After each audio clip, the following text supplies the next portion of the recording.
Hello, people of the internet. Hi. Um, well, we are going to do a video on. Well, let me introduce Josh. Josh Hi. is a level 62. No, not even close. Level 67. Wait, you're 67? Oh, I'm like 1,000 experience off from 67. okay. So we are going to do a video on showing our perfect pets. How to make perfect pets. Such per. Like, we are trying to work on a project right now with this person. We're going to hatch with them with their bumblebee pet to make it better because they needed a good pet, so Josh offered to hatch with him. And usually, if you start off with a very, very new pet, you need to hatch with a good pet first. That's like like he's doing. He's gonna train his pet for the very first time. He hasn't hatched or anything. Now, it takes probably about 3 to 5 hatches in order for you to get a perfect pet. Like the pet I have right now, it took me say 5. It actually took me over 5 hatches to get this pet because I was looking for one specific talent, which was Fairy Friend, and I got that at the last hatch I did with this pet. So I got Make Has Fairy, Make Has Pain Giver, and Bounce Blade. And I hatched that It pet. took me 10 hatches to get the most perfect pet ever. I will show you But all. the one that I mainly used, it took me like maybe 5 or 6 hatches. Yeah, he has epic Storm Colossus that was my first generation because I hatched with him with I hatched with his beta fish, and he got my pet and I got his pet. So he trained that pet up and everything, and then people were hatching with him, and then I remember it took him a long time to get a pet like this with critical, Spellify, and Sprightly and Fairy. That took a long time.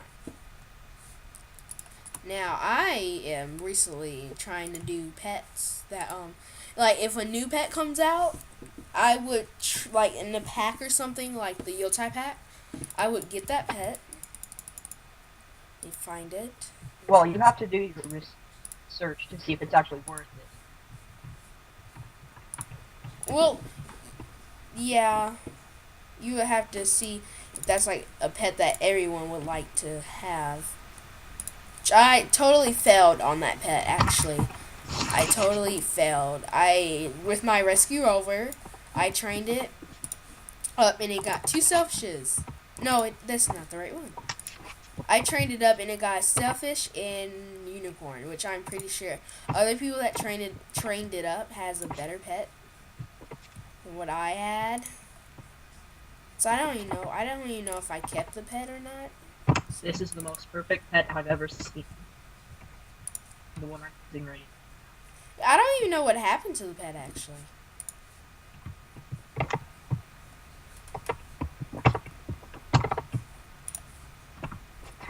think it got lost. I think it got lost or it's at my house.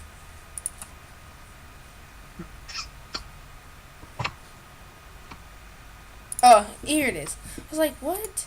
Okay, it had got a selfish and unicorn. Okay, I thought that was bad to me. I just didn't like. I liked it because it had unicorn, but it was just to me. It was just too bad. So I hatched it, and I hatched it with something that had locust storm, and I got my selfish back, and then I hatched it with the all healing pet, and I got 2 selfishes, and then I hatched this pet, which is let's see, So it has an epic up there, like 3 epics. So that could have been my Locust Storm. And then when I hatched with that, well, no, yeah, I rehatched it, and then I didn't like it, so I just went with the one that may has Locust Storm and the Selfish. Hatched it, and I got this pet. The pet that may has Balance Blade, Pain Giver, and Fairy Front. Which, see the epic right there, the 2 epics. Those 2 epics came from the the one the rescue rower that had Locust on. Because it has many epics, but I got rid of those along the hatches. So it took me a good, let's see, 1, 2, 3, 4 hatches. 4 hatches to get this pet. Now we should really get down to how to actually get a perfect pet like this. Yes. I'm pretty sure Josh would like to say that. Oh, I have a one tip about this because I'm gonna make it into a part 2 because I have to because of my recorder I am using currently.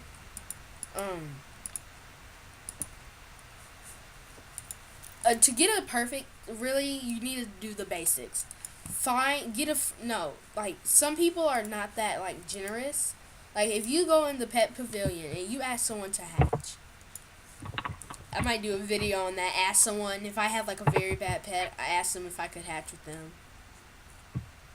That'd be Now, most people will go by a system of hatching called SPUDF, which is an acronym for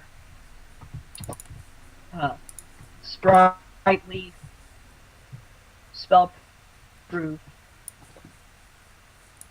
Unicorn, Spell-Defy, and Fairy.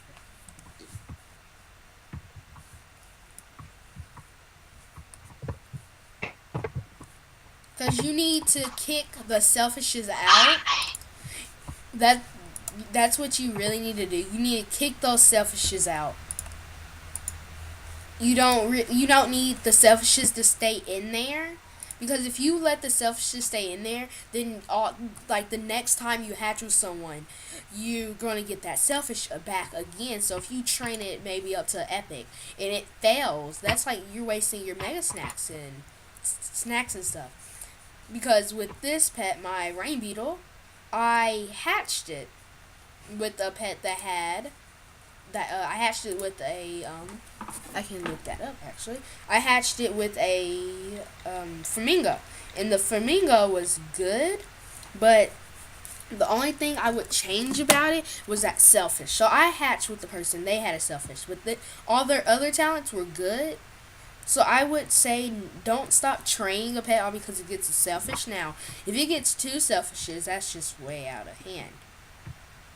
But if it only gets 1, don't be all tore up about it and say, "Well, I need you to get a new pet. Don't listen to KJ ever again."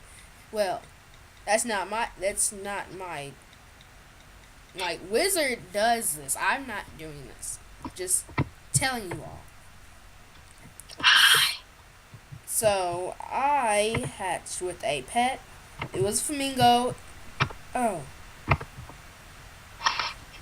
Change that. Not this pet. I hatched with what's it called? My wolfhound. I hatched this, and the pet had selfish. I hatched it with my Blaze Beast. Yeah, because I was like, what? Because I hatched it with my Blaze Beast, and right now it has Pain Giver and Healing Current. Now this rare, that rare might be sprightly. No, one of these uncommons. One of these uncommons are a selfish, but I'm not worried about that, because if I hatch again with this pet, I can push that talent out. Because currently I'm going to hatch with the pet with Maycast um,